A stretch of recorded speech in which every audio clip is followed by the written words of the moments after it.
कहा जा रहा है कि नवाज शरीफ पाकिस्तान में आ रहा है। कब आ रहा है?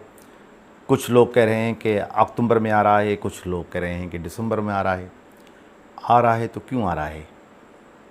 क्या नवाज शरीफ के आने से पाकिस्तान में कोई तब्दीली आएगी? मैं हूं आपका हैदर मल्ला। आप देख रहे हैं यूट्यूब चैनल मज़ामत। अगर आपने अभी तक ये चैनल सब्सक्राइब नहीं किया है तो सब्सक्राइब करें और शेयर ज़रूर करें। एक बार फिर शहबाज शरीफ का ट्वीट आया है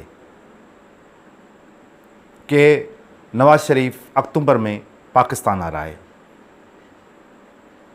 इस बार मरियम नवाज़ अभी तक खामोश है, उसका कोई ट्वीट नहीं आ रहा, क्योंकि पिछले हफ्ते मरियम नवाज़ ने जब ट्वीट किया था कि नवाज़ शरीफ पाकिस्तान आ रहा है और पाकिस्तान के नौजवान उनके वालाना इस्तकबाल करें, उसके बाद नवाज़ शरीफ का प्रोग्राम कैंसिल हो गया था।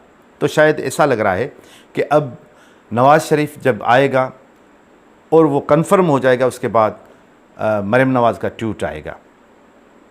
दूसरी तरफ अगर नवाज़ शरीफ पाकिस्तान आएगा तो क्या वो मुल्क का वज़ीर आज़म बन जाएगा?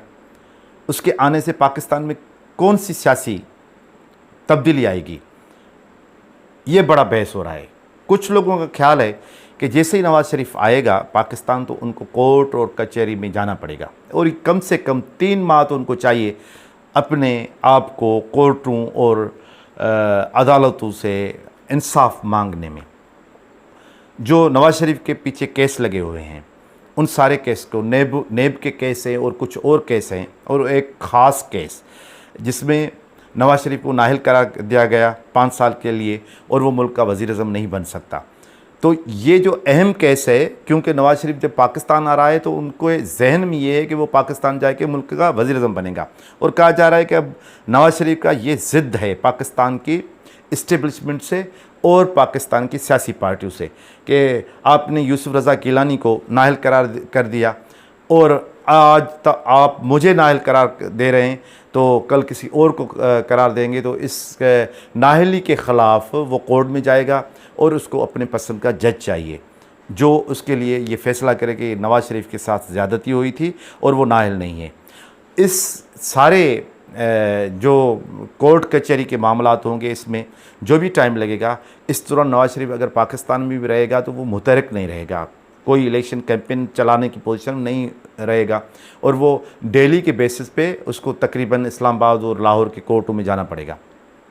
तो क्या पाकिस्तान के अंदर जो सियासी इस्तेहकाम की बात हो रही है और मुआशी इस्तेहकाम की जो बात हो रही है, नवाज़ शरीफ के आने से मुल्क के अंदर सियासी इस्तेहकाम पैदा होगा कि नहीं होगा? यकीनन नवाज़ शरीफ पाकिस्तान का बड़ा लीडर है, मगर यहाँ बिलावल भुट्टो ज़रदारी है, मौलाना फजल रहमान है, PTI है, ये तीनों जमायतें कभी नहीं चाहेंगे कि नवाज़ शरीफ इख्तियार में आए। अभी से रस्साकशी शुरू हो गई है।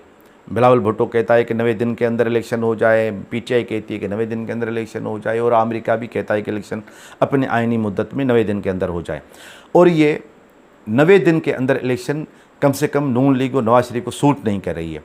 तो इसी वजह से कहा यह जा रहा है कि अगर अक्टूबर में जनाब नवाज़ शरीफ पाकिस्तान आएगा तो इलेक्शन नवंबर में तो होनी नहीं है, नवाज़ शरीफ के लिए ही ये फ़ायदेमंद नहीं होगा। इसीलिए इलेक्शन का जो शेड्यूल है वो शायद नवाज़ शरीफ के आने के बाद 2-3 माह के बाद, जब ये नाअहली का जो मामला है ये नवाज़ शरीफ का हल हो जाएगा, उसके बाद इलेक्शन की तारीख अनाउंस हो।